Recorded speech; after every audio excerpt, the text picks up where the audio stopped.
शहादा शहरात डास निर्मूलनासाठी प्रशासन ॲक्शन मोडमध्ये. कौस्तुभ मोरे आणि प्रकाश चित्ते सहकाऱ्यांच्या पाठपुराव्याला यश. नंदुरबार जिल्ह्यातील शहादा शहरातून एक मोठी आणि दिलासादायक बातमी समोर येत आहे. वाढत्या डास प्रादुर्भावामुळे नागरिकांचा आरोग्याचा प्रश्न गंभीर बनला होता. मात्र आता प्रशासन ॲक्शन मोडमध्ये आले असून परिस्थिती नियंत्रणात आणण्यासाठी जोरदार पावले उचलली जात आहेत. शहादा शहरात डासांच्या वाढत्या प्रादुर्भावामुळे नागरिक त्रस्त झाले होते. यावर उपाययोजना व्हावी यासाठी कौस्तुभ मोरे, प्रकाश चित्ते, स्वप्नील पाटील आणि खुशाल शिंदे यांनी सातत्याने नगरपालिका प्रशासनाकडे पाठपुरावा केला. अखेर त्यांच्या प्रयत्नांना यश मिळाले असून प्रशासनाने तातडीने कारवाई सुरू केली आहे. नगरपालिकेचे मुख्याधिकारी साजिद पिंजारी यांनी दिलेल्या माहितीनुसार शहरातील रिकाम्या प्लॉटमध्ये साचणारा कचरा व पाणी यावर नियंत्रण ठेवण्यासाठी प्लॉट धारकांना नोटीस देण्यात आलेल्या असून आदेश न पाळल्यास दंडात्मक कारवाई करण्यात येणार आहे.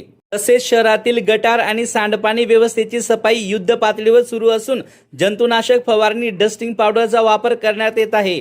भविष्यात भुयारी गटार योजनेसाठी आराखडा तयार करण्यात येत आहे. स्वच्छ शहादा सुंदर शहादा या मोहिमेद्वारा कार्यकर्त्यांनी प्रशासकीय निवेदनासोबतच प्रत्यक्ष जमिनीवर उतरून शहरात जनजागृती केली.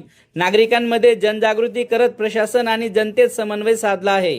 डासांची उत्पत्ती रोखण्यासाठी साचलेल्या पाण्यात गप्पी मासे सोडले जात आहेत.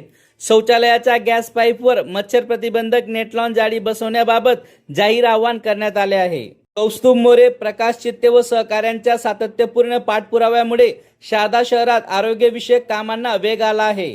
आता नागरिकांनी प्रशासनाला सहकार्य करत शहर स्वच्छ आणि सुरक्षित ठेवण्याची गरज आहे, असे मत त्यांनी व्यक्त केले. न्यूज 19 नेशनसाठी ब्युरो रिपोर्ट, शहादा. नमस्कार. शहादा शहरात वाढत्या डास प्रादुर्भावामुळे नागरिकांच्या आरोग्याचा प्रश्न गंभीर बनला होता. यासाठी आम्ही प्रशासनाकडे वारंवार पाठपुरावा करून तातडीने उपाययोजना करण्याची मागणी केली. प्रशासनाने याची गंभीर दखल घेत खाजगी प्लॉट स्वच्छतेसाठी नोटिसा, सांडपाणी व गटार, पादचारी स्वच्छता, जंतुनाशक फवारणी तसेच गप्पी मासे सोडवण्यासारख्या उपाययोजना सुरू केल्या. ही सकारात्मक बाब आहे. मात्र या सर्व उपाययोजना सातत्याने आणि प्रभावीपणे राबवणे अत्यंत गरजेचे आहे.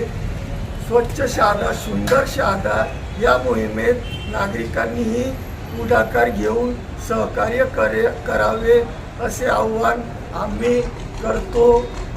पुढील काळातही नागरिकांच्या आरोग्याच्या प्रश्नासाठी आमचा पाठपुरावा कायम राहील. धन्यवाद.